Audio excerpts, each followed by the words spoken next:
Eric, I got cleaned up for you. So, I was just gonna say, are you wearing a suit jacket? I mean, that's crazy. I know. Don't ask me to stand up, but yes, right here I have very nice clothes.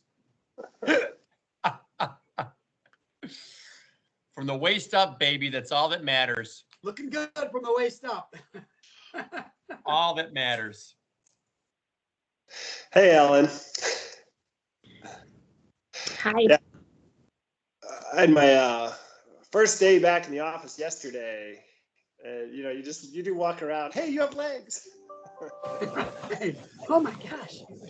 Although I have to say, Todd, you're killing the leather jacket thing going on there. That's pretty cool.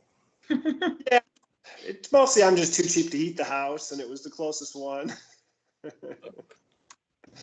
I thought, all right, it's sporty. It's not underdressed for one of these calls.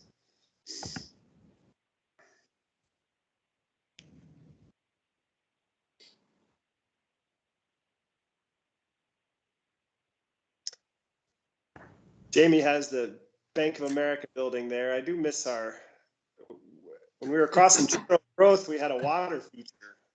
So it was kind of sad that they, you know, the protection people are out there, and I'm always a progress guy, but I was like, oh no, but you can protect that building since we can see the river from our office that way.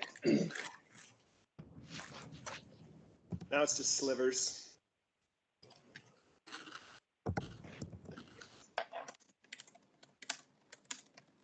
Well, for those of us that are already on our plan, we have 2 icebreaker questions. We'll do, Christina will share her screen, and we'll do the first Menti question, get a few of us set up on Menti. Then we'll give people 1 or 2 more minutes to join, do our second icebreaker, and then I'll introduce and we'll kick off and get into it. I just wanted to give people, you know, another minute and a half to join. But let's do our first Menti question. See if we can get some folks on the system. We used this 2 meetings ago, but for those that don't know it well, grab your phone. You can easily just do it on the computer you're logged into anywhere, and you go to menti.com. Here it is. And you put in this 8-digit number, and then it allows us all to interact. And as we work through this talk, we'll have some real open-ended questions, but this is mostly just to get people started. It stays logged in just in a browser window on phone or PC. And it's just a great way to get people a little more involved without, you know, all having to kind of talk at the same time, although I think everyone will have a chance to talk. This is definitely going to be a bit of a discussion. So I'll just enter one just to do it. But yeah, and we have 2 icebreakers, and then we have ones that'll really drive our discussion. We use Menti. Oh, I said that already, but probably getting some new joiners. But I did use it we used it on our meeting 6 months ago and just found it really, really helpful to engage everyone.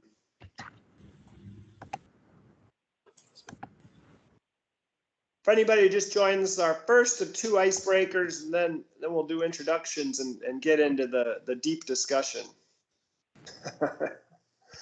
And if you're on the teams too, you can also definitely feel free to drop questions and comments in the Teams chat.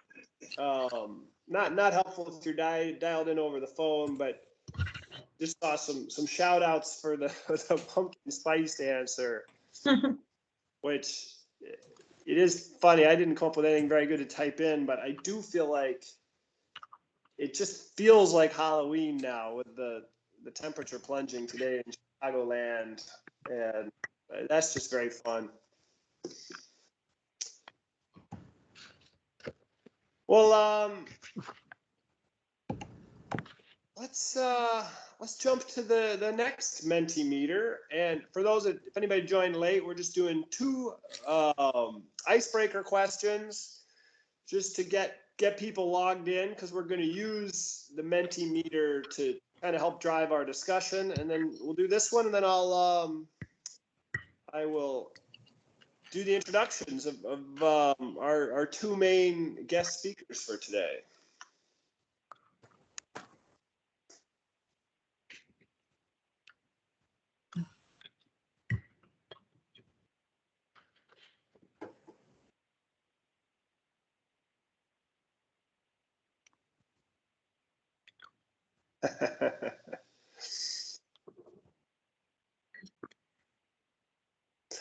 So yeah, I mean, and this we say breaking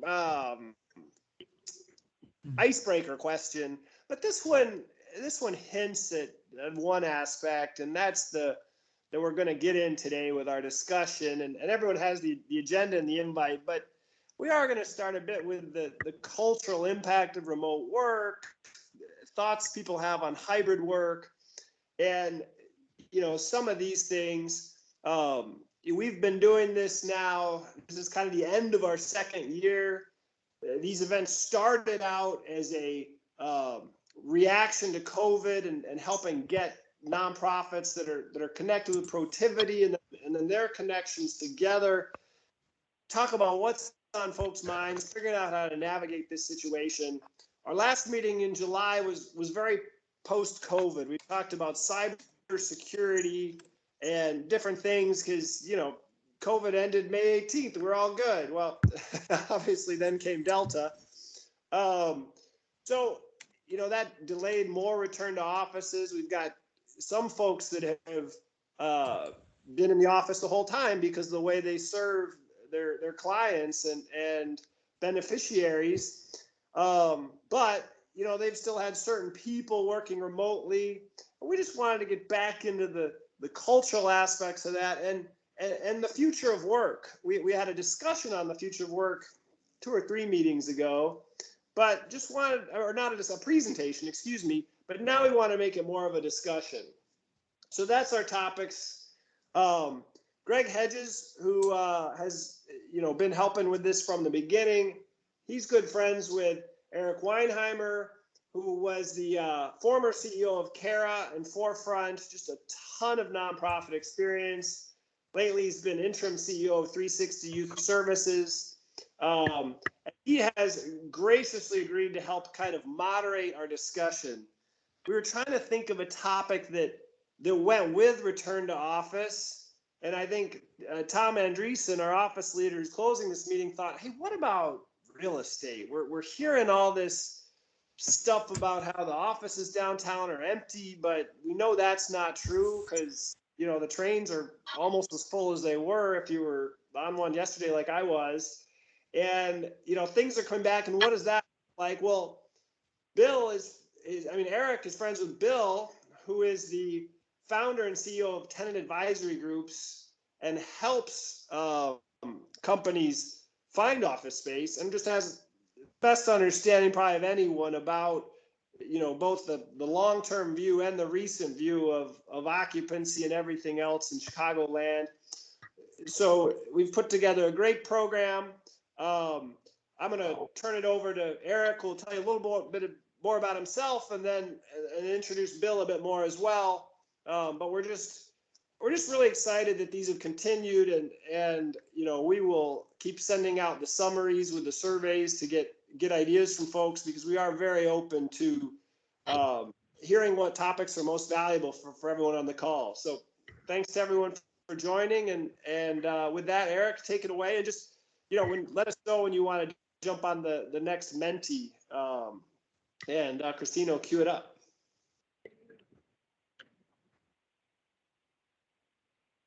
Oh, I think you're still on mute, Eric. Yeah. So thank you, Todd. Really appreciate the invitation to be with all of you today, and a special thanks to my friend Bill for joining me, and we're going to have a good conversation. As Todd mentioned, that I am currently an interim CEO for 360 Youth Services. I'm also doing a consulting with a number of nonprofits and family foundations. And most recently, I was out in Wyoming at the Teton Science Schools. I was the interim CEO out in Wyoming for 7 months. And I found it interesting. So many of the issues that Chicagoland nonprofits are struggling with are the same issues that an organization in Wyoming, in a rural part of the country, they too are struggling with those same issues, whether it be looking at the hybrid work environment, whether it be trying to figure out how to build culture within the staff, between the staff and the board, how to best promote a diversity, equity, and inclusion lens throughout its work. And so I think that the experiences that we're all having over the past year and a half, they are universal for the nonprofit sector. And I would suggest that these challenges and these new developments in the sector for the nonprofit sector are even more pronounced and in some cases more challenging than they are in the for-profit space. I was talking to a couple of nonprofit executives this morning, as a matter of fact, and a couple of things was going on. They were struggling with the fact that staffing, that there are so many people who are on the job market, so many people who have quit their jobs. I think 4.3 million people quit their jobs in August in this country. And the question is where they're going. But people are really, doing an assessment of their lives and, how they want to, spend their paid labor. And so you have nonprofits that are doing some of the most challenging work that there is, and they're not often able to pay the wages, and people are working really long hours. And so you have staffing shortages in the nonprofit sector that in some cases are more pronounced than what they're having in the for-profit sector. I was also talking to another executive and looking at volunteering and the impact of this pandemic on volunteering, and that this organization, Chicago Cares, every average year they work with about 15,000 volunteers throughout Chicago. And during the pandemic, it went down to 5,000. And so what does this mean for our organizations? What does this mean, most importantly, for our programs and the impact that we want to have? And it's shifting so dramatically, regularly, that we all need to be in close contact with each other and brainstorm with each other and sharing best practices so that we can learn from each other. I think one of the conversations that I've been having a lot about, I had it in Wyoming and with some of my other consulting clients, is this idea about culture. We've all heard the expression that culture eats, strategy for lunch, and we all heard that those pearls of wisdom. I would suggest that that's even more true now than it was prior to the pandemic. And it's even more challenging because of the hybrid work environment, because of the inequities that were laid bare during this pandemic, not only throughout our society, but throughout our nonprofit organizations. So there's a lot that we're all dealing with. And I think my hat's off to Protiviti, Todd and Christina for organizing these sessions, because I think we all need opportunities to convene and to connect and to support each other through this time. None of us has the answers, but we do have insights and we do have firsthand experiences that can really help others and inform how we all do our work. So with that being said, I think it would be good to put up the first question, Christina, if you wouldn't mind doing that.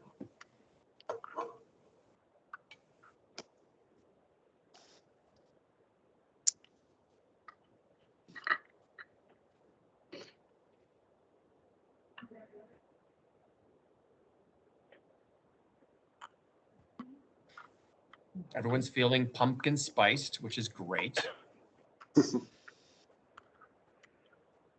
So have you had to go back into the office? How did you feel? And love to hear your thoughts on what you've done over the past year and a half.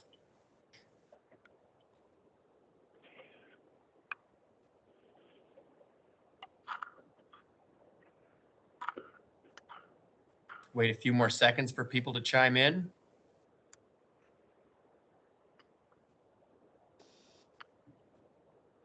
There's no wrong answer here, so please feel free to throw something out there.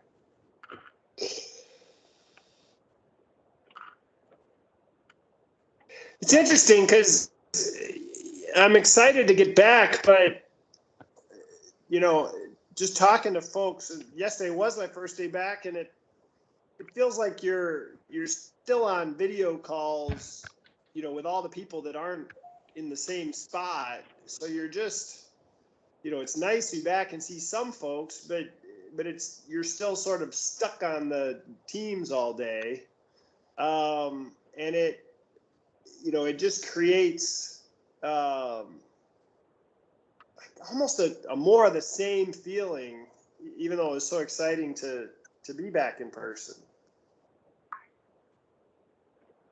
So it's an interesting point, Todd. I would agree with you. It is weird. You come into the office and, I'm in an office right now and I'm on a Zoom call.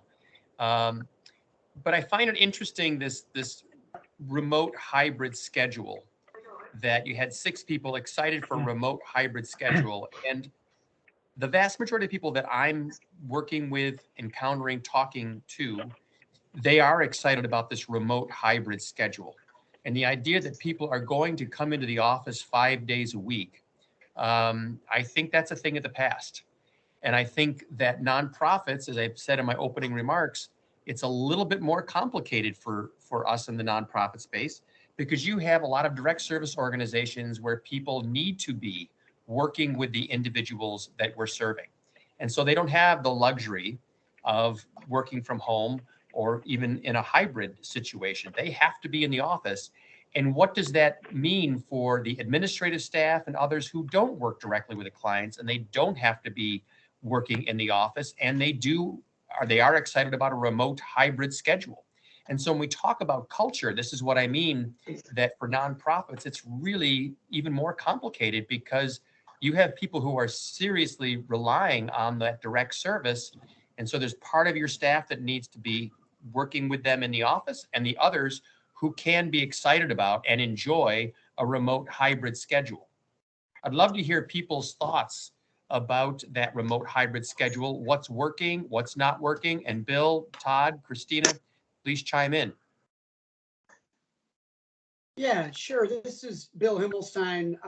I was the founder of Tenant Advisory Group about 13 years ago. And in my career, I've represented over 1 billion square feet of transactions representing tenants, a portion of which of those have been not-for-profits. And, one of the things you said was you think that 5 days a week in the office is going to be a thing of the past. I would agree with you, but I would also look at the other side and say 5 days a week working from home, I think will eventually also be a thing of the past for the vast majority of workers. Yep. What we're seeing is, as it relates to culture, and your Peter Drucker quote was spot on. Those are the organizations that tend to have the stickiest employees, the ones that stay the longest. They have higher morale. The people enjoy being there. And I think what we're going to see in the future is, that just like we got 8 folks in the hybrid schedule, that's what I think the future of work is going to look like. Not everybody has to be together and collaborate and have teamwork and brainstorm together to do their work. But even if you're not in that scenario where you collaborate with others, there's still a lot to be said for both the employee and the employer of being around your other team members and having opportunities to communicate with them. So you might not be working on the same project together, but oftentimes 2 people in vastly different departments that might have a quick conversation could spur an idea that's great for the organization and its constituents, clients as a whole. So I think going forward, that middle of the, that middle group with the 8 folks for the hybrid, that's really what I think we're going to see the majority of into the future. I would wholeheartedly agree. I would wholeheartedly agree. Other comments or thoughts?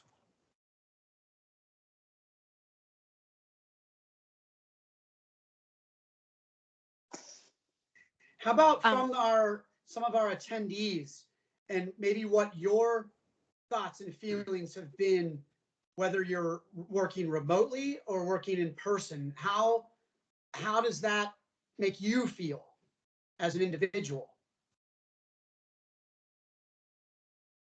Don't all rush at Hi, once.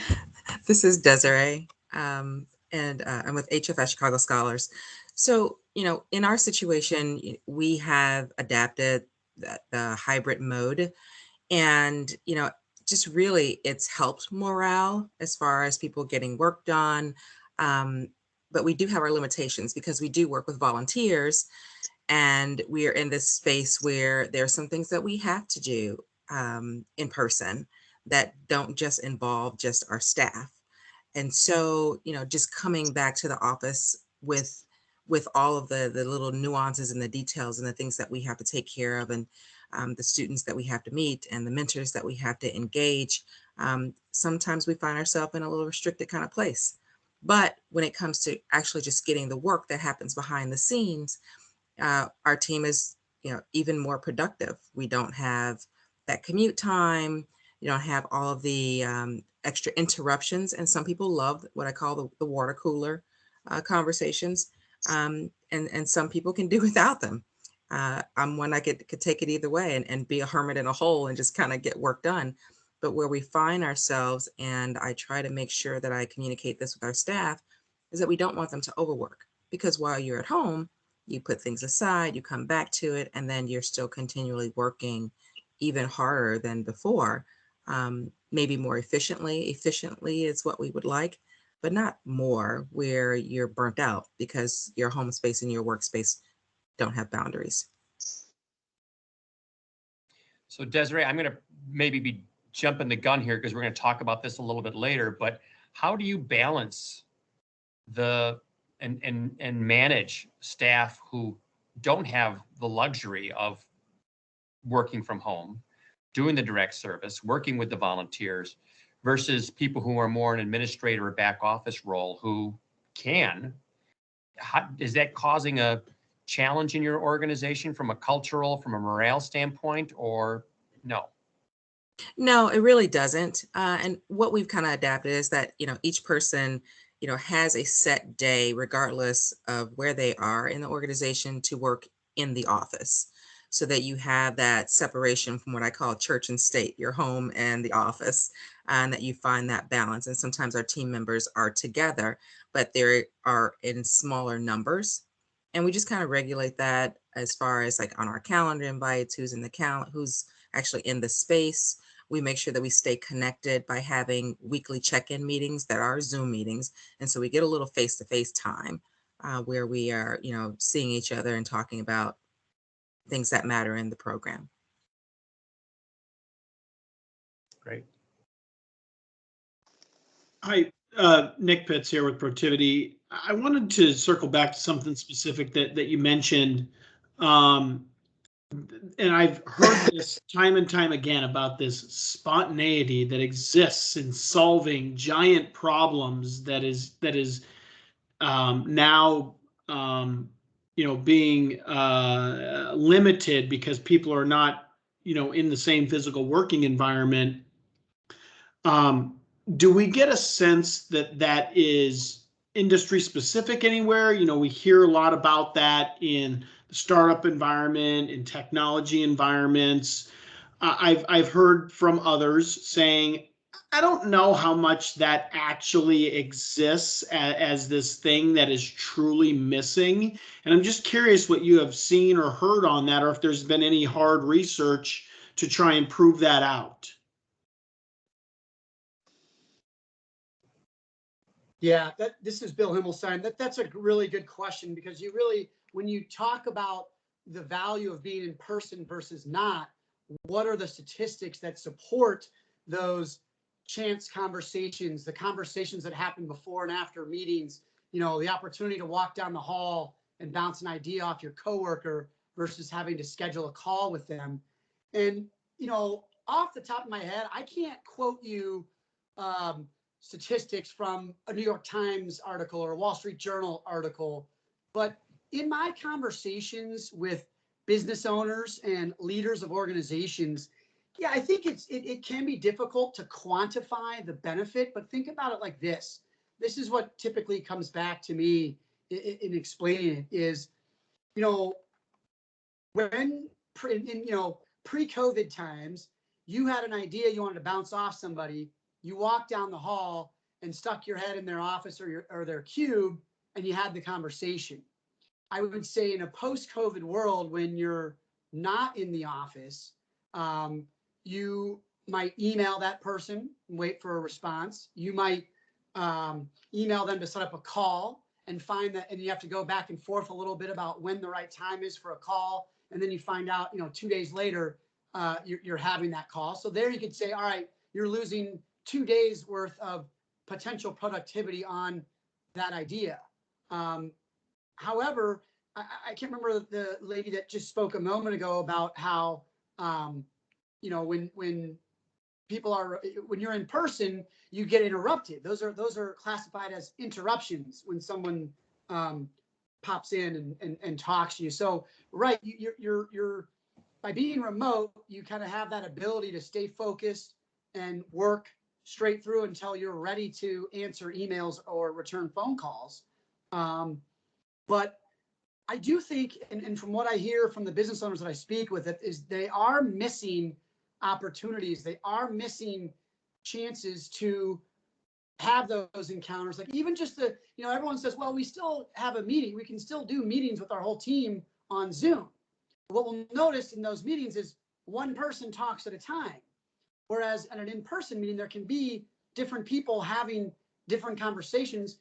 What doesn't happen on remote meetings is those conversations before and after the meeting, which, you know, while I don't have factual information to say it improves productivity and profitability by 8%, you know, I believe it is clearly there based upon what my conversations with other business owners, that they are missing those, you know, to me, a water cooler conversation is much more social in nature, which I think is still good for an organization, for their team members to build relationships with one another.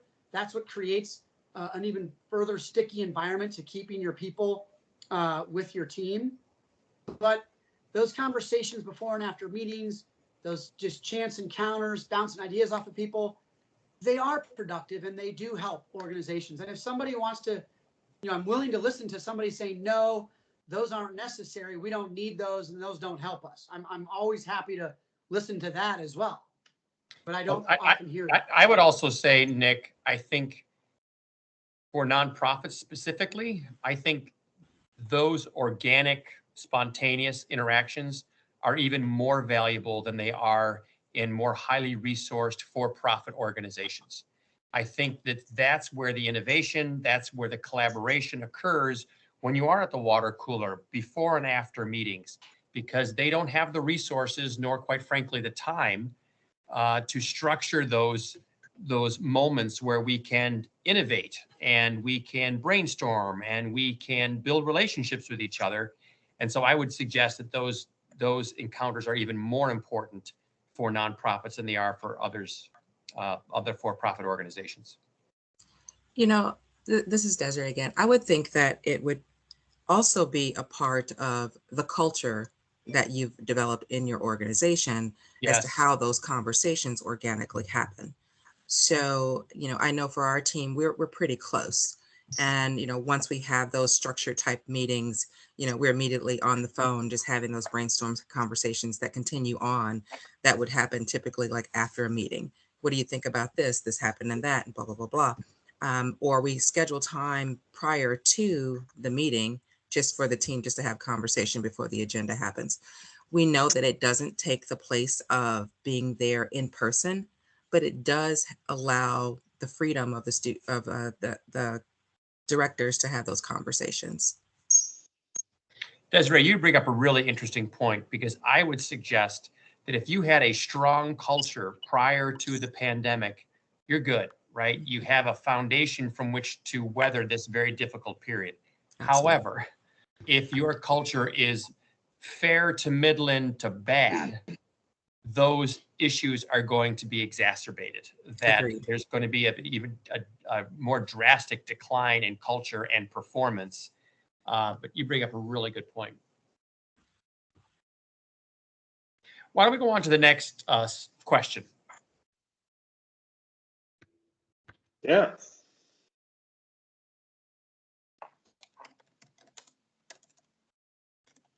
So when you return to the office, or when more people do, what do you expect to be the biggest change?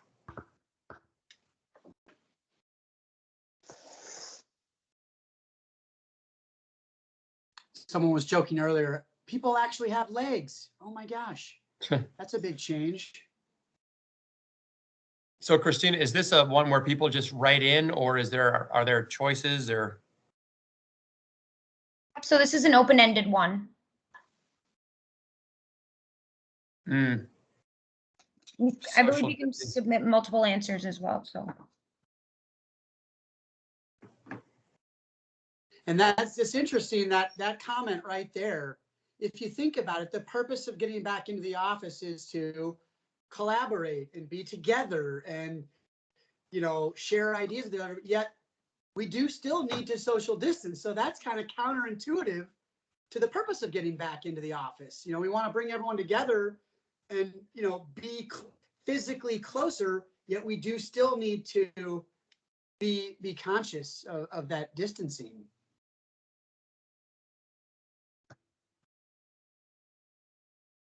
Seems less social and fun, speaking to the culture. Have to jump through hoops to come in. People will not come in because they don't want to go through the extra steps. I think we're referring to daycare and commuting and all of that. Yeah. Managing hybrid meetings in an inclusive way with teams split between home and office. I think that's a really good point, because I think up until a certain point, we were all on Zoom. So it was pretty uniform. And now when you got both, that's going to really be a little bit more complicated. And can I chime in on that comment as well? The managing the hybrid meetings in an inclusive way with teams split between home and office. There's been articles written about how, as we move forward into the future, yes, we talk about we believe there will still be a hybrid environment, but the question is posed, who's going to get the promotion? When an opportunity for advancement comes up, is it going to be that individual who had been grabbing lunch with the senior executives and been able to be literally be seen in the office, and someone that's there and present and having the opportunity to build relationships with the senior leadership, versus the person that's remote, that's not seen by senior leadership, that's not grabbing lunch or after work drinks? That's really something to think about as maybe a younger team member who's looking to climb the corporate ladder, learn as much as they can and grow. Will they have those same opportunities if they remain remote versus whether they're coming in more frequently? I find this other comments very interesting. I feel more empowered to go home when I'm done with work and to worry less about appearances of looking like a hard worker versus actually working. And I think in light of what you just said, Bill, there is a balancing act there, because it's like, I'm done with my work, I'm going home.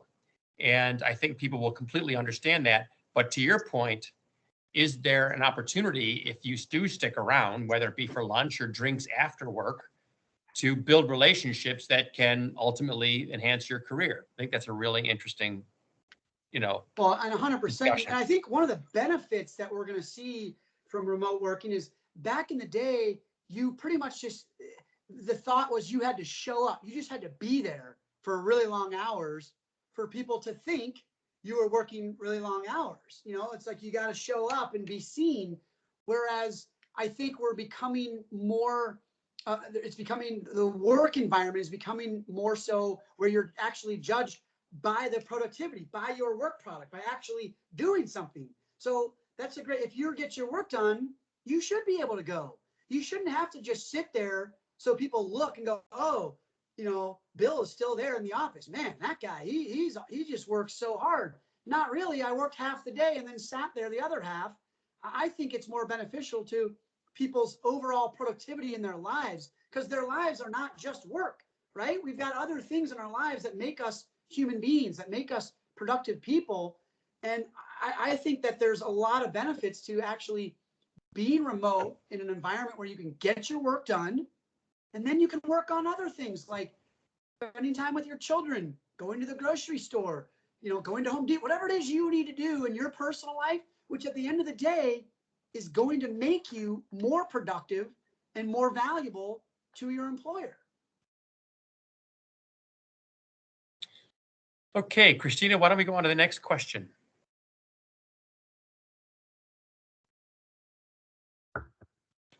How connected do you feel in a remote environment?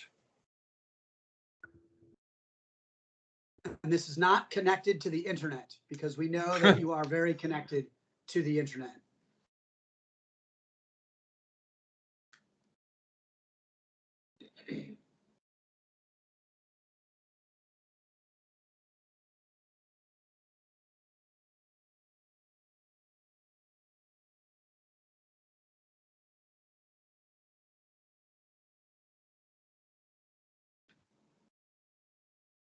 As we I'd love wait to for more get answers to some- come in, I'd love to hear from the people who said they feel extremely connected. I think that would be a really interesting to hear what they how they feel so extremely connected. So would one of the four of you or a couple of you share your thoughts about how you feel extremely connected in this remote environment? Mildred. Hi, so Mildred, pronoun she, her, hers. I work at Lambda Legal and we have 6 remote offices. So one, we were actually used to doing this, but by working remote, I get to speak to employees from all across the different offices. And we have come to a point where it's not all work. So that cooler talk is still happening. And we also know it's kind of relaxed, where it used to be all office and all business. Now our meetings are more relaxed in how's it going? Oh, you're picking up your child. We know more about each other's personal lives now that we've been remote for the last 2 years. And so like you see their dogs in the background and you see their homes. And so there's more of a, as you say, more of a personal connection. Correct. It has to do with what we see in the background, but also what we've been sharing. So, the meetings now, because it's become, this is the way we're going to see people, it's become much more personal. I could say it wasn't like that at the beginning of the pandemic, but it's gotten to be like that now. Interesting. Very interesting. Others who say they feel extremely connected. Anybody want to share why they said extremely connected? I'll share. My name is Michelle, and I'm with Protiviti. I'm actually a rehire with Protiviti. So I joined Protiviti June of this year while we were still 100% remote as a company. And the company I was at before was not 100% remote. In fact, they had open offices the entire pandemic. And so to come from an environment like that back to Protiviti where everyone was remote, I immediately felt connected. Through Teams and different modes of communication, getting on calls with people. Um, and the fact that everyone was remote, I think, had a lot to do with that as well. Whereas when there is an office involved and there are people in the office, there were times at my former employer where you may feel a little out of sight, out of mind when you're working remote and half your team's in the office. And so having everyone remote, it's an intentional thing to get people connected and make sure you keep people connected. But now that we're in person again as of this week, I feel like people who I hadn't seen ever before or had seen a very long time ago when I was with the company before, it felt like no time passed because we were connected online. So is Protiviti back full time, 5 days a week? So we made our office accessible on Monday of this week, and we're very specific about the way we present that. It was not an reopening per se. There was no expectation of anyone in our company to be in person. We were just making the office accessible this week as an additional place to work for those who would like it. The company whole as a whole has a for the rest of the year, everyone can choose their workplace. So everyone can be remote at least through the end of 2021 if they choose. But making the office accessible was giving people an opportunity to get out of their house, get a change of scenery, and start to have those in-person meetings that I think a lot of people have really been missing for the whole pandemic. Nice.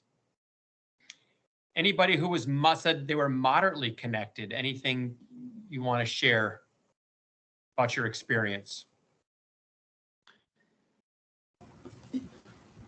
I can share. Yeah, go ahead. Go ahead. Okay, my name is Harriet. I work at Women's Global Education Project.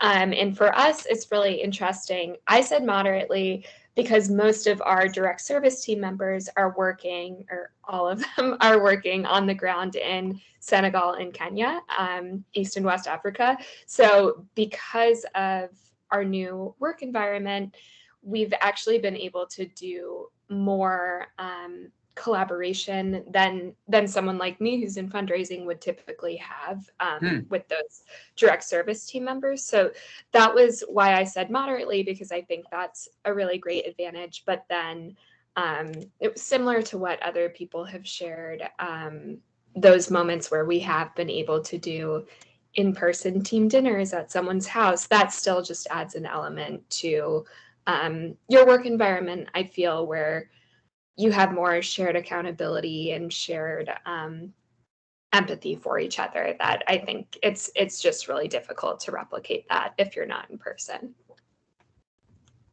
And you bring up a good point. I know the person who had previous made a comment was that you need to be intentional. You have to be extremely intentional about making sure people feel connected in a remote environment. And that's the exact feedback I'm getting from the business owners I speak with, is that they're literally taking one of their executive team members and carving kind of a new role for them, which is sort of like playing the connector, the connected person in the office, that makes sure that they literally reach out to each person, on a regular basis. Hey, Harriet, how are things going? Eric, what's happening? How are you feeling? Christine, Todd, Desiree, anybody. That just, you've got to be very intentional about connecting with your team members, and making sure that A, they have what they need to do their job and to be successful at it. B, that they're mentally in a place that they're comfortable and happy and productive. And if they're not either one of those, providing them the resources they need to either get their work done or get to a better mental state where they can be a more productive person. But that was such a great comment about just, there needs to be more intentionality around it and more focus on, reaching out to your team members and making sure that you're connecting with them on a regular basis to understand how they're doing. In the office environment, right? That's really easy. You see that they're there. You walk up, you say hello. How was your weekend? What's going on in your life? Is everything good? Okay, great.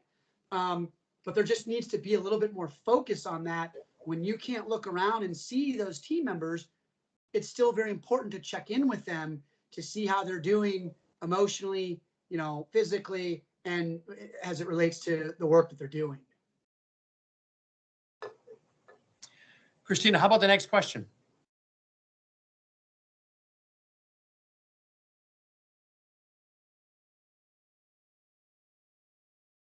I'm sorry, what was the previous question? It's a little follow-up to the previous question, which was, how connected do you feel? And if you feel extremely connected, how do you counter that? Oh, I think we went over this. Yeah, why don't we go on to the next question? Sure. So besides Teams and Zoom, what innovations has your team found to promote engagement during remote work?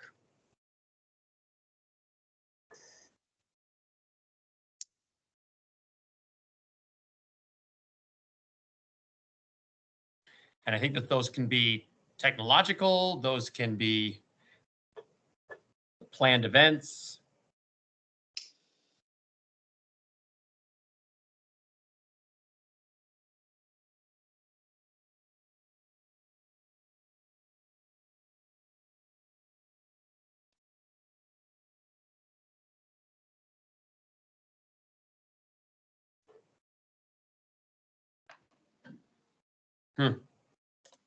We created a culture task force.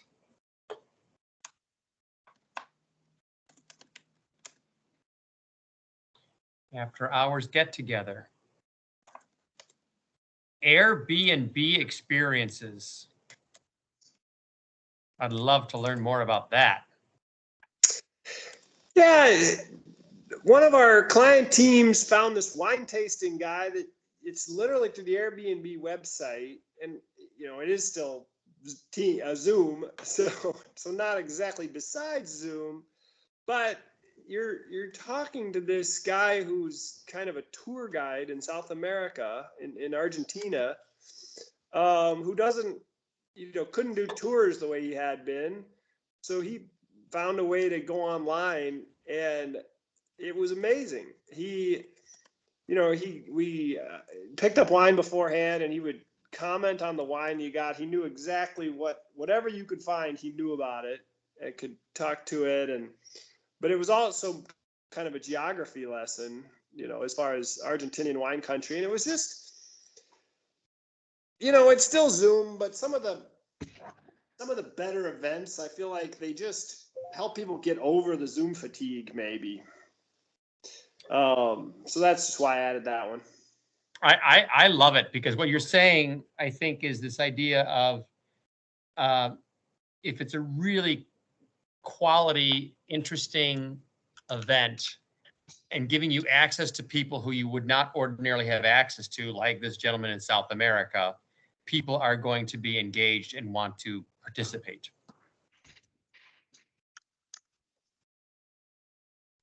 I would love for someone, whoever wrote, we created a culture task force. I'd love to talk a little bit more about that, about who was involved. Yeah, that was me. I support at Protiviti our internal audit financial advising practice. So our managing directors, and people from every level, we sort of created a culture task force. So I would say there's maybe 12 people in it, including a managing director that's heading the effort. And so as a group, we identified 4 cornerstones or pillars of what sort of made our practice fun, engaging, and we sort of split into smaller groups where we then we tried to create opportunities around those cornerstones. So we had authentic connections and relationships, unique opportunities for personal development, a supportive environment, and then engaging and fun. So to come out of this, we've created quarterly group lunches that are interest-based, so small groups. Now they started remote, but now you have the opportunity of meeting in person as well. So we're enacting like a geography portion, sort of, so people don't have to drive too far, and connecting people that live in the suburbs and live in the city to become more engaged. So we sent out a survey on interest topics like sports or exercise or plants and gardening, books, movies. So far, we've had quite a bit of interest in it. And they're just so fun. And so people have really liked getting together just on an engaging perspective. And how about the virtual book clubs with the author present? Anyone want to share about that one? I think that's a great idea.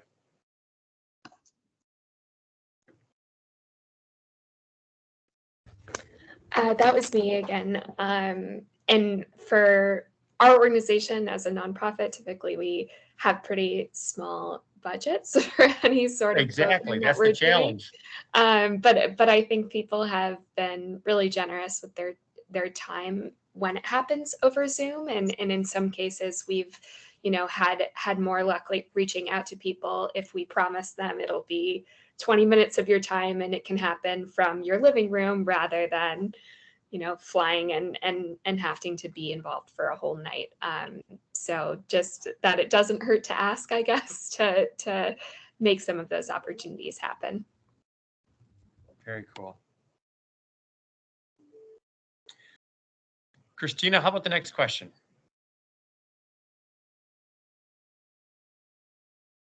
Oh, great question. How do you balance or navigate hybrid work and client services? Please, if you are working with direct individuals and doing direct services, if you could share your thoughts on this, would be greatly appreciated. And as I mentioned earlier, I think that some of the nonprofits, they're challenged with, from a cultural standpoint, from a morale standpoint, there can be some resentment from the individuals who have the option to work from home versus those people who have to go into the office in order to deliver on the mission.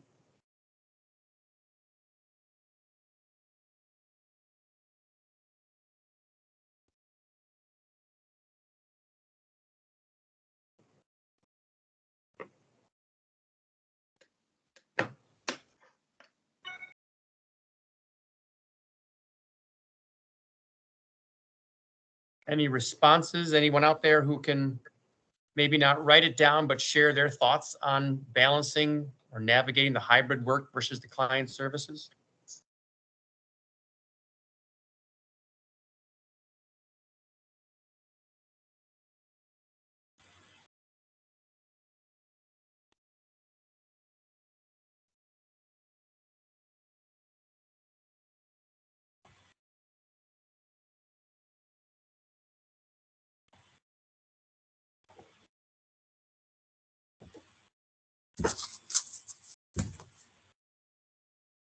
Cool.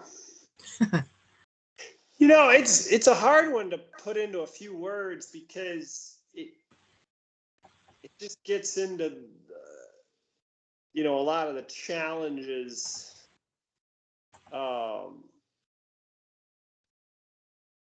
It comes down to how well all these tools work. If you can get things done remotely, but one thing I found is there's an efficiency of just getting everyone in the same room. And when it was sort of impossible, you just said, okay, that's impossible. What do we do? But I think you do have a time when you have to start thinking about what's more efficient.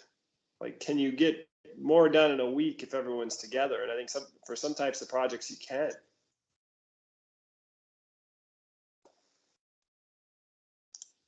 I think another aspect of this is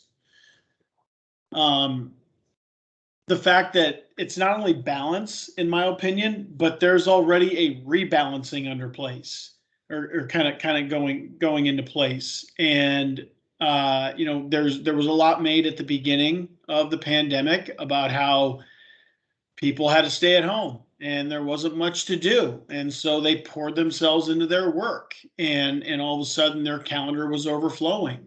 And then people had to kind of scrape and claw to get back, some of their free time or their focus time or whatever it was. And so I think it's still kind of defining itself or redefining itself and will continue to do so as we get into actual real hybrid work environments, whether that's companies that have said you're all back in full time, but everyone that you're working with is still remote, or whether it's a traditional hybrid environment where I'm home part of the time, I'm at an office part of the time. Not to mention travel.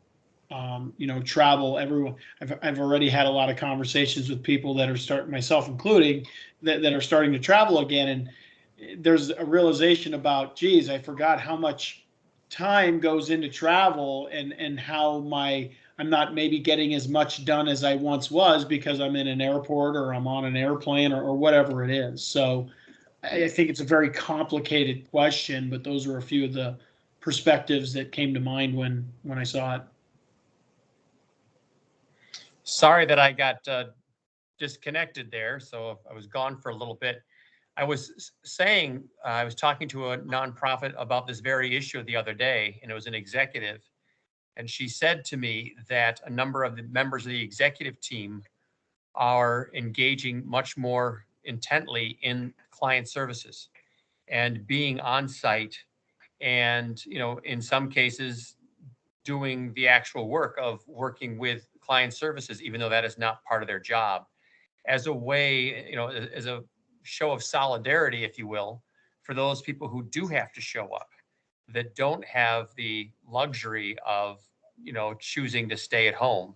And I think increasingly, from a leadership standpoint for nonprofits, that type of leading by example and going above and beyond, and again, being in solidarity with your frontline workers who have to deliver those client services, who are putting themselves in some cases at greater risk of getting infected, that those leaders, see the necessity of really showing up and being there in person, and actually not just watching, but rolling up their sleeves and actually doing the work.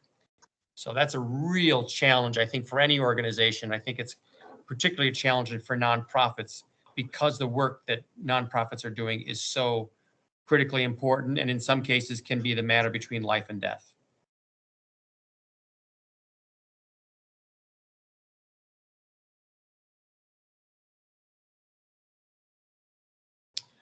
Okay, how about the Yeah. next slide? I'm sorry, was someone going to say something? Yes, this is Desiree. I was just saying that I think this balancing act is going to really change over time as to how we actually view it. And it depends on the type of services that you are providing uh, in those cases where we would consider them emergency cases or necessary cases to prevent any type of emergency, that there has to be flexibility as to when you are meeting those clients or individuals in person and FaceTime in that same space, as opposed to knowing when you or who are the individuals or the organizations that you can speak to virtually and still be effective. So, Mhm. I think there's just a balancing in that regard and being flexible, knowing which group of individuals or constituents that you have to approach in what manner. Absolutely. Absolutely.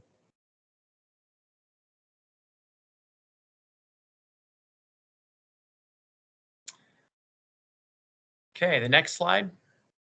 Next question. How does loss of chance encounters, conversations before and after meetings, and multiple conversations at once affect your productivity? I think we addressed that a little bit. If anybody else want to share anything on that?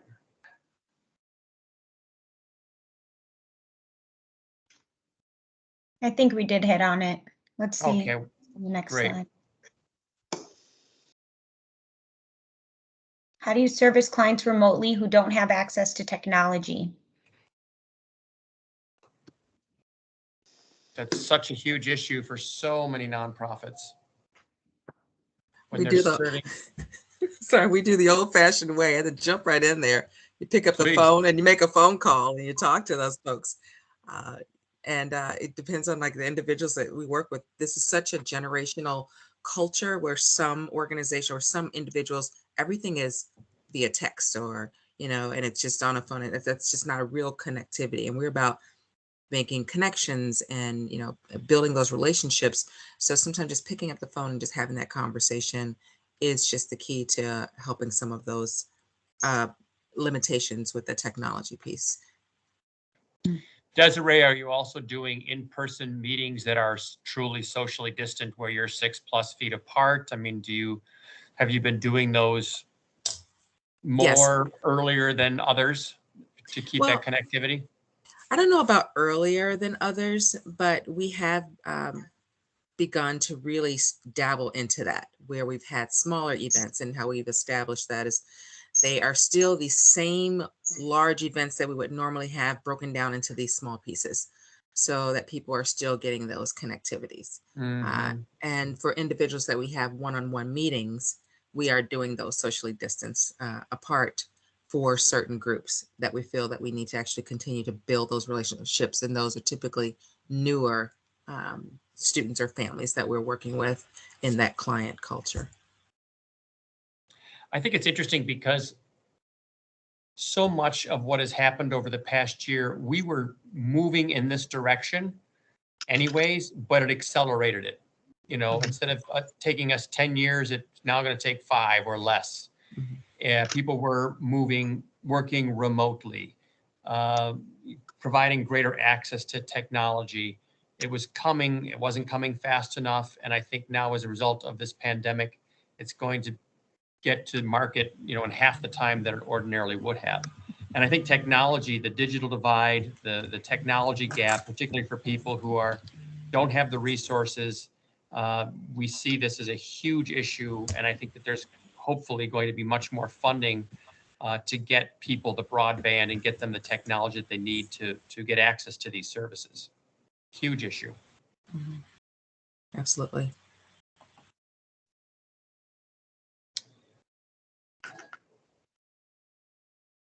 Next slide.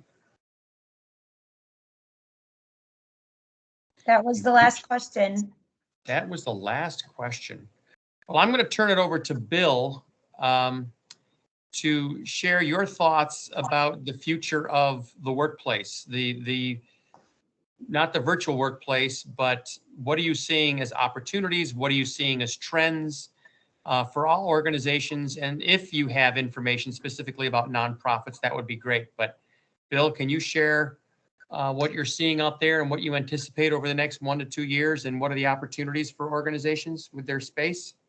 Yeah, absolutely. You know, I think first of all, the overarching theme and something that was, you know, could be found resonating within our conversation here today is physical space is really going to be adapted to more about collaboration as opposed to heads down getting work done. We were forced to, and we have found that through this pandemic, remote working can be productive. People can get work done without coming into the office. In fact, without having to commute and, you know, go through the hustle and bustle of just getting to your desk.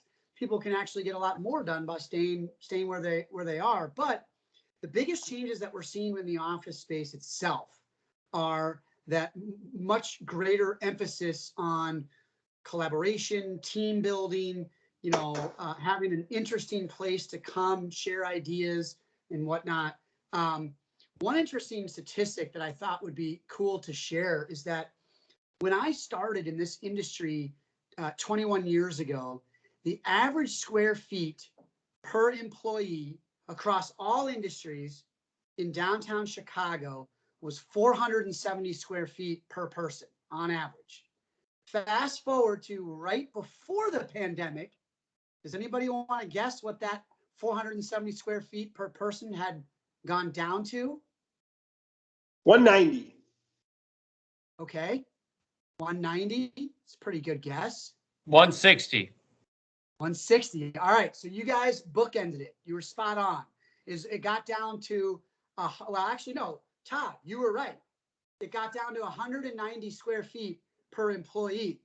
The big trend that we're going to be seeing in office space is that while less people are going to be coming in on any given day, the square feet per person is going to increase. And there's a couple of reasons. Number one is, you know, there had been a drastic reduction in the amount of private offices in the last 20 plus years. We see that is going to come back to have more of your own space, not necessarily for privacy purposes, but more for health reasons, you know, just keeping your air within yourself instead of sharing it with people that you're sitting shoulder to shoulder with.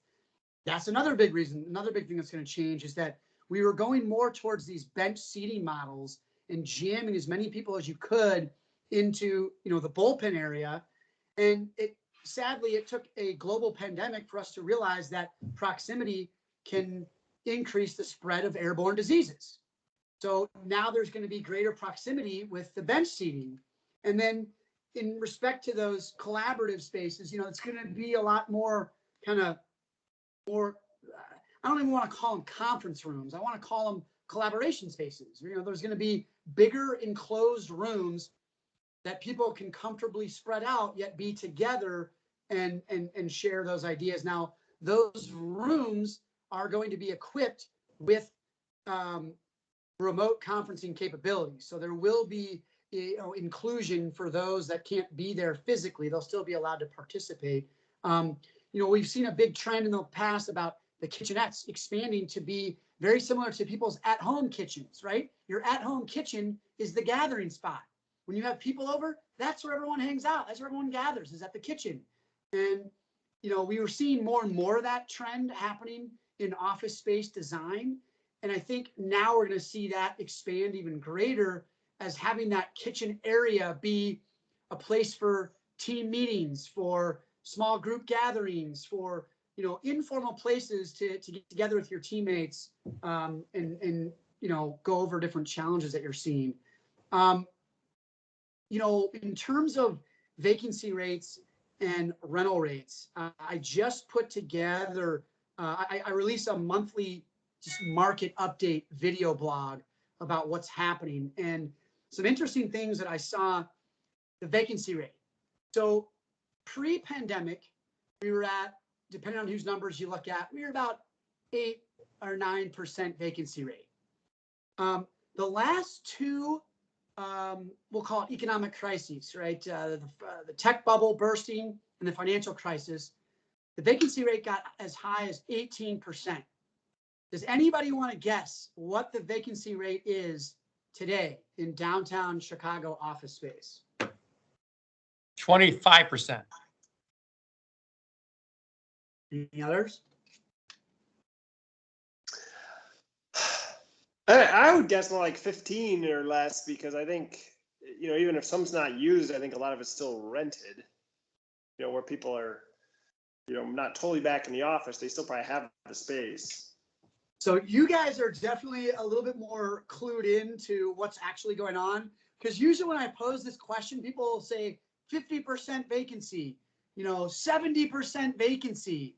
The vacancy rate just hit on record the highest we've ever had at 20%. We got a 20% vacancy rate. The suburbs is actually closer to 30% in the office space. But Todd, to your point, just because people aren't coming into their space doesn't mean that space isn't rented. And so, across the nation, nationwide, anyone want to guess as to what percentage of people are coming in to the space? So not the vacancy rate, but what amount of people, what percentage of workers are coming into their space across the country? Todd, I think you and I are the only ones playing, so I'm going to say 50%. 50? I was going to say 45%. Okay. Todd? Yeah, You've read all these stats already. No, I was just going to say 50. Okay. I think it's so higher. That number has been increasing for the last several months, even despite the Delta variant's effects. It's up to 36%. We're seeing about 36% of workers coming in across the country, led by, no surprise, I would say red states like Texas and Florida, also led by states that have warmer climates. So where the weather is warmer, people seem more comfortable going into the office. So you're saying Chicago, 36% of people are going into the office? Yeah, 36% of pre-pandemic levels. But So those aren't people who are was staying home. Those are people who are 100%. going into the office. Correct. In Chicago, the percentage of people that are coming into their office is about 25%. It's lagging in blue states that seem to be having let's just call it a greater respect for the potential damage that COVID could cause to the individual. Those where states that are in those states are typically blue states. There's just less participation coming in. Rental rates. So rental rates since the pandemic in office space in Chicago. Anybody want to guess how far rental rates have increased or dropped? Eric, Todd? Decreased by 20%. Okay. Todd? That's hard because you don't want to let them go down very much on these 10-year deals, but you If probably you're the landlord, if you're the tenant, and see, this is where, go ahead, finish your thought. Well, yeah, just so sometimes they do, but then the rates are probably sort of calculated. You know, when you go into for housing, it's like, oh, we'll give you 2 months free, but they want to keep the monthly rate up. So your effective rate is 80% of that, but you're still they're still getting the same rent because they do it as a freebie. Yeah, we have a comment in the chat that it stayed the same. Okay. Okay. So actually, everybody who's commented here is somewhat correct. So the face rate, which is just the number that the landlord is charging you, has pretty much stayed the same. But to Todd's point, when you start talking about the net effective rate, which is the rental rate that the tenant is paying after you factor in such concessions like free rent, that has come down about 25%. So you're right, the landlord who wants to keep those face rates as high as possible, because that's how they value their properties, whether they're looking to sell or refinance their property, all that's looked at is future cash flows. What are the rental rates that tenants are paying over the remaining course of their leases? You take that total number, apply a multiplier to it, subtract out the expenses, and essentially you've got your value of your property. So a landlord doesn't have much of an issue giving out a tremendous amount of free rent, huge tenant improvement allowances, far greater than pre-pandemic levels, but they want to keep that face rate as high as possible. So what does this mean for tenants, all tenants, whether you're a not-for-profit, a for-profit, whatever? If you're using office space, what it means for you is that the value of your deal, the amount that you're going to spend to lease office space should be down between 20 and 30%, depending on where you're looking. And, you know, the key of how long this is going to last is by looking at the vacancy rates. You know, vacancy rates are at 20%, the highest they've ever been. As the leases are rolling for tenants that haven't had a transaction since the pandemic started, we're seeing in general, these companies are taking less space, even if they're growing their headcount overall. And even if they are having more square feet per person for those folks that are coming into the office, if you were a 100,000 square foot user pre-pandemic, and even if you're still growing, you can probably get away with 75,000 square feet today if your lease is coming due. So what a lot of the professionals in the real estate industry are predicting is that the vacancy rate is going to continue to creep up over the next, we'll just see, 18 months, okay? 12, 18, maybe 24 months as leases roll. In general, tenants are giving back a little bit of space. While developers have slowed down their construction starts, they're still bringing, there's right now under construction is another 3.7 million square feet of space pre-leased at only 55%. Pre-pandemic, to build a building, you had to be 70% pre-leased just to get the loan and break ground. But the lenders are relaxing their requirements. And so we're still seeing construction starts are happening. We're still seeing tenants giving back space when it comes time for renewal. But what we're seeing as tenant rep brokers, you know, just because, even if the vacancy rate comes down from 20%, I look at what I would call equilibrium, meaning the landlord nor the tenant has a clear advantage in negotiations, as 12.5% vacancy rate. I don't think we're going to get back to 12.5% for, gosh, I would say 5 years, honestly. If I had to throw a number out there and look into my crystal ball on my desk here, I'd say it's going to be at least 5 years of a tenant favorable market where the net effective rates are declining, and the concessions like tenant improvement allowance, flexibility in terms of growing and contracting or the ability to terminate your lease. All of those opportunities are going to continue to be in the tenant's favor for the next 3, 4, 5 years. Great. Well, that's helpful. It's helpful for nonprofits and for-profits that are looking for space. So thank you, Bill. So Todd and Christina, we're going to turn it over back to you. I want to be sensitive to everybody's time. Thank you, everybody, for, again, allowing us to help participate in this conversation. Yeah, we kind of had protocols and changes at the end, and Michelle talked a little about our process for going to the office and some of the things we go do in culture. So I think we covered a lot of it, but we did line up Sue Ellen to talk a little about their mandate that they did, and it's something that just been a huge talk at our office, and I know your charities that are much more medical are just way past that. But I think for others, and we don't have a lot of involvement from venue charities, the opera or the symphony or these types of things that obviously have a lot to contend with for that. But we do have some educational ones, including Ellen's group Start Early. And I was hoping to hear from them on just a little bit about,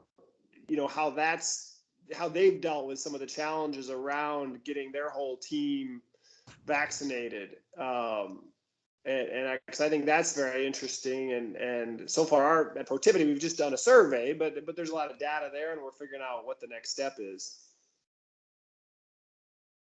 Thanks, Todd. Hi, everyone. I'm Ellen from Start Early. We're an early childhood education organization, and we have a downtown Chicago office. We also run a school in Grand Boulevard on the south side of Chicago for kids 0 to 5, birth to 5. And so we've definitely had a lot of conversations. Our direct service staff went back into the classroom in August of 2020.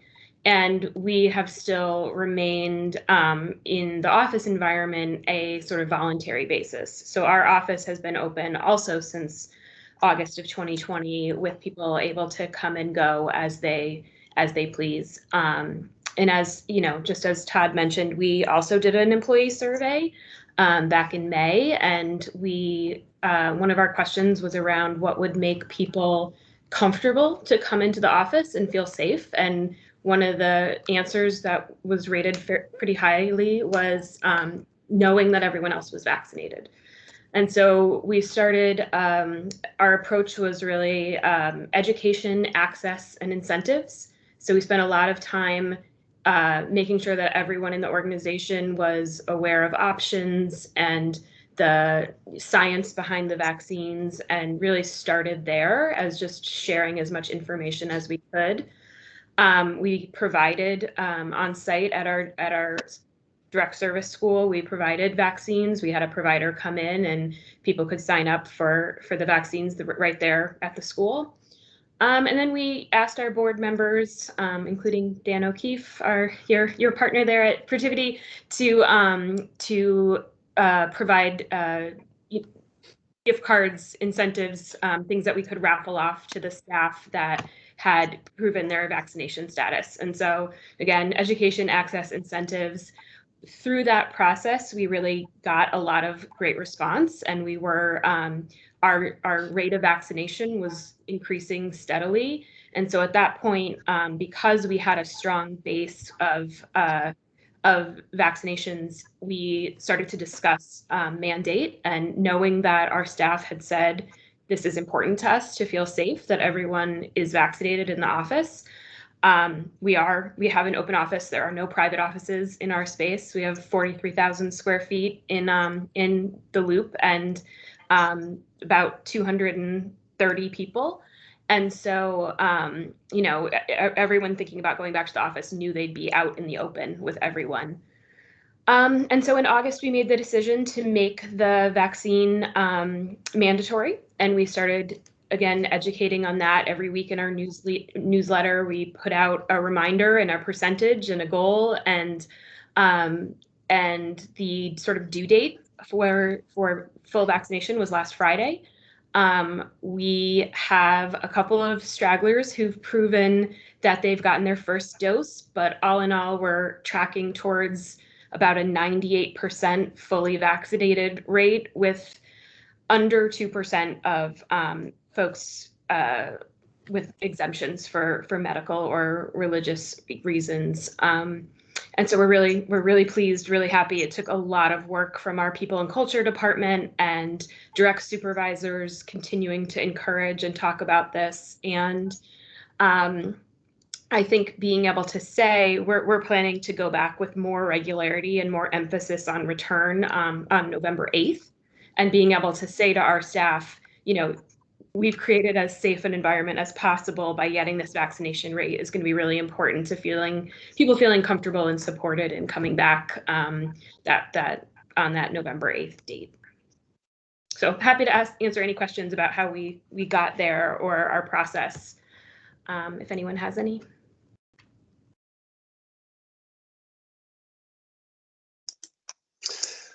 No, that was great. I mean, I don't have any visibility to where our survey is or what's going on at Protiviti, but I think that's just a great roadmap for how to make it feel organic. I don't know what we're doing, but I heard a technology provider in North Carolina, their famously gruff CEO sent out an email, just consider this your termination if you're not vaccinated by November 30th. Wow. That's one way to do it. Wow. Yeah, we were fortunate. We ended up having everyone either get vaccinated or have an exemption. So we were prepared to have to terminate folks last Friday, and we did not have to end up doing that for anyone. Well, that's just Wow, that's great. Because then you went about it the right way. Yeah. And that's not 230 is not a small organization. Obviously, I guess there's other people too at the school and stuff, but yes, we have about 340 total between the school, a small office in Springfield, Illinois, a federal advocacy organization in DC, and then some other remote staff kind of sprinkled across the country. And so total 340, but 230 down just out the Loop office. Cool. Hopefully it was easy to get to school. Yeah. No, that's great. I really appreciate you just walking us through that, because I think it's something that a lot of different teams are struggling with. Yeah, absolutely. I'd like to get these to Tom with 5 minutes for wrap up. So, if anybody else doesn't have any questions, we'll let Tom take us through the home stretch. Yeah, well, thanks. It's been fascinating, great and unbelievable discussion. I was writing some notes down because as somebody that is in this continuous learning mode, and that's really where I see a lot of us right now, that just when we think we might see a trend in something, all of a sudden you read something, you hear something, it flips it. I just want to say, special thanks to Eric and Bill for just wonderful insights, for facilitating discussion. Really, really terrific. And Bill, I was just commenting to somebody the other day about Bill is an unbelievable resource on the real estate market in Chicago. I met Bill several years ago, and I think he is one of the most phenomenal networkers in Chicago as well. So I give Bill a lot of credit for expanding out and becoming such a valuable resource to so many of us with his insights that he emails and for participating in sessions like this. So it's great to see you, Bill, again. But thank you to everybody who participated, your thoughts, your input, and, time that you take away from your valuable days and the work that you're doing in our community. We are so appreciative. I hope that we can keep leveraging one another in these summits as well as outside the summits, and hopefully we've been able to create some connective tissue with the groups that are part of this group and can continue that into next year. I would say though, as a lot of us are leaders and doing at the forefront of what we do for organizations, we a lot of times make sure we look after the personnel that are doing the day-to-day work or parts of our teams, but it's pretty darn stressful, right? And what we face, and sometimes we all have to be out there in front in these very challenging, ever-changing times. And I would just say we all need to make sure we're taking care of ourselves, and we're taking time off, and we're getting that time that we need to the things that we tell our staff, and things that we tell those around us to do, we also need to do. So I would just stress that to ourselves right now. As Michelle, Todd, Christina mentioned, Protiviti Chicago made our office accessible earlier this week. And I can tell you, as somebody that thrives off of the energy of being around others, it's been for me a great week. I've been in the office every day so far. I've got my tie on again. I'm a suit and tie kind of person. It's been fun to remember how to do a tie. It took me a little bit longer than usual on Monday, but I think I'm remembering now how to get it quite right. But for me, it's been energizing because I've had a chance to meet so many of the hires that we've made here in Chicago since the start of COVID. I've had the chance just in a hallway conversation just to catch up with somebody. I'm going to grab a coffee with someone this afternoon that otherwise would have been a virtual meeting. And then, hey, I've written something down, I'll post it in the meeting. Hey, actually, that person's just down the hall, and I can quickly go ask them that question. And to me, that feeling of having that very quick catch up versus having to schedule a 30-minute meeting and having a block of a calendar for myself and that person is a change, and a welcome change.